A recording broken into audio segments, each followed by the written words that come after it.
क्या आप Phantom Galaxy के बारे में जानते हैं? और क्या आपने पहले कभी फैंटम गैलेक्सी का नाम सुना है?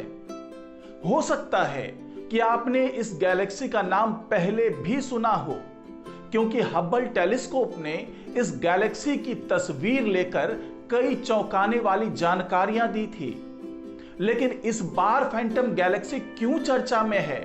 आखिर ऐसी क्या चीज मिली है फैंटम गैलेक्सी में जिसको लेकर वैज्ञानिक भी हैरान है? आपको मैं बताऊंगा ये सारी बातें, तो देखते रहिए इस वीडियो को शुरू से आखिर तक। नमस्कार, मैं हूं डॉक्टर सुरजीत सिंह और आप देख रहे हैं महना मिस्ट्री। फैंटम गैलेक्सी एक ऐसी आकाश गंगा जो पृथ्वी से करीब 3 करोड़ 20 लाख लाइट ईयर दूर है। 3 करोड़ 20 लाख प्रकाश वर्ष की दूरी पर यह गैलेक्सी स्थित है और इसकी सबसे अच्छी तस्वीर जेम्स वेब स्पेस टेलीस्कोप ने ली है। और इस तस्वीर में अच्छा पक्ष क्या है, यह मैं आपको बताता हूं। दरअसल ये जो जेम्स वेब स्पेस टेलीस्कोप ने तस्वीर ली है, उसमें इस गैलेक्सी का यानी फैंटम गैलेक्सी का दिल दिख रहा है। जी हां, दिल यानी कि गैलेक्सी का केंद्र। और उस केंद्र में क्या है, ये तमाम चीजें मैं आपको अभी बताने जा रहा हूं। और अगर आपको ये वीडियो अच्छा लगे तो इसको लाइक कीजिए, कमेंट कीजिए और इस चैनल को सब्सक्राइब कीजिए और बेल आइकन को जरूर दबाइए ताकि इस तरह के नोटिफिकेशन आप तक मैं पहुंचा पाऊं। तो ये जो गैलेक्सी है, ये अपने आप में बहुत ही अनूठा है, क्योंकि इसके केंद्र में जो दिखा है वो है स्टार क्लस्टर। और इस स्टार क्लस्टर के आसपास भी कई चीजें दिख रही है। और इस फैंटम गैलेक्सी के आकार की बात करें तो वो तमाम चीजें मैं अभी आपको बताने जा रहा हूं। दरअसल इस फैंटम गैलेक्सी को अगर ऑफिशियली समझें तो इसका ऑफिशियल नेम जो है वो है M74 और वो इसी नाम से जाना जाता है। और इसकी जो भुजाएं हैं, जो इसके आर्म्स हैं, वो स्पाइरल हैं, बिल्कुल सर्पिली भुजाएं हैं इसकी। और जो नासा ने तस्वीरें रिलीज की है उसमें ये जो सर्पिल भुजाएं हैं या स्पाइरल आर्म्स हैं वो बिल्कुल साफ साफ दिखती है। आप देख सकते हैं तस्वीरों में कि ये किस तरीके से साफ साफ दिख रही है, क्योंकि इस तस्वीर को हबल टेलीस्कोप और जो जेम्स वेब टेलीस्कोप है, दोनों के डेटा को इस्तेमाल करके बनाया गया है। यानी इसमें हर वो बारीक जानकारी है जिसको हबल टेलीस्कोप और जेम्स वेब टेलीस्कोप दोनों ने डेटा के तौर पर पृथ्वी पर भेजा था और नासा ने उसी डेटा का इस्तेमाल करके ये तस्वीर तैयार की है।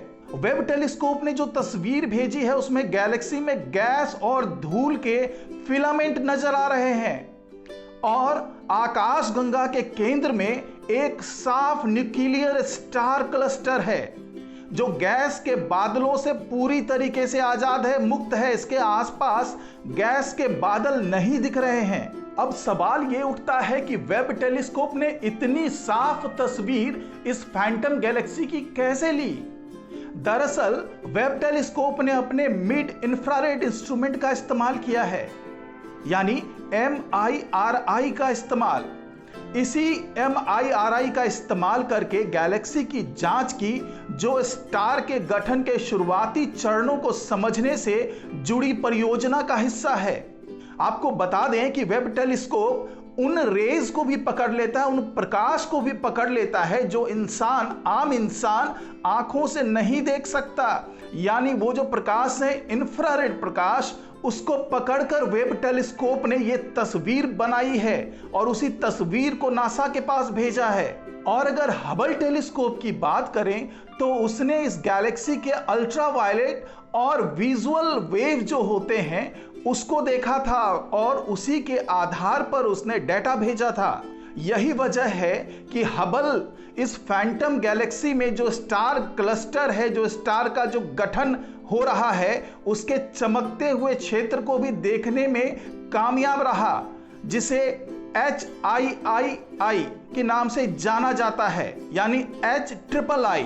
नासा ने जेम्स वेब और हबल टेलीस्कोप के ऑप्टिकल डाटा को एक साथ मिलाकर लेस रेड फिलामेंट के साथ एक तस्वीर तैयार की जो आकाश गंगा के केंद्र से बाहर निकलती हुई दिखाई दे रही है।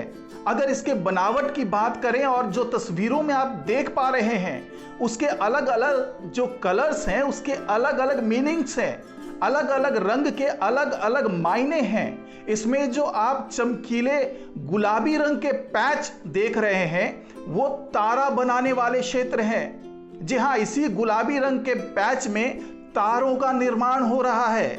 अगर इस तस्वीर में देखें तो आपको लाल रंग दिख रहा होगा। अगर नासा की माने तो ये जो आकाश गंगा में धूल के कण हैं वो दर्शा रहे हैं ये लाल रंग, यानी कि जितनी जगह पर आप लाल रंग देख रहे हैं वहां धूल ही धूल है। और दूसरी तस्वीर में ब्राउन कलर का एक जो स्पाइरल आकार कह लीजिए, सर्पिल आकार कह लीजिए, वो बाहर निकलता हुआ दिख रहा है। ये आप तस्वीरों में देख सकते हैं। वहीं तीसरी तस्वीर में चमकीले नीले गैलेक्टिक कोर से बाहर घूमते हुए वेब बी फिलामेंट्स को एक स्पाइरल बनाते हुए आप देख पा रहे होंगे जिसके किनारे पर नीले और गुलाबी रंग के धब्बे हैं। अब मैं आपको बताता हूं इस फैंटम गैलेक्सी के आकार के बारे में और इसमें है क्या ये भी मैं आपको बताता हूं। फैंटम गैलेक्सी के बीचों बीच अगर इसके केंद्र की बात करें तो वहां एक ब्लैक होल है और इस ब्लैक होल में 10,000 सूर्य के बराबर द्रव्यमान है, यानी 10,000 सन के बराबर मास है इस ब्लैक होल में। और अगर इसके अंदर तारों की बात करें तो इसमें 100 बिलियन तारे मौजूद हैं। केवल इस फैंटम गैलेक्सी में 100 बिलियन तारे मौजूद हैं। अगर इसके आकार की बात करें तो ये 1,00,000 लाइट ईयर में फैली हुई है। ये आकाश गंगा, ये फैंटम गैलेक्सी 1,00,000 प्रकाश वर्ष में फैली हुई है। आपने फैंटम गैलेक्सी की तस्वीरों को देखा और ये जाना कि आखिर ये फैंटम गैलेक्सी कितना बड़ा है और इसमें खास क्या है। आपको देख करके अच्छा लगा होगा कि इतनी साफ तस्वीरें जेम्स वेब स्पेस टेलीस्कोप ने हमें दिखाई है और हम ये जान पाए हैं कि ये फैंटम गैलेक्सी आखिरकार है क्या।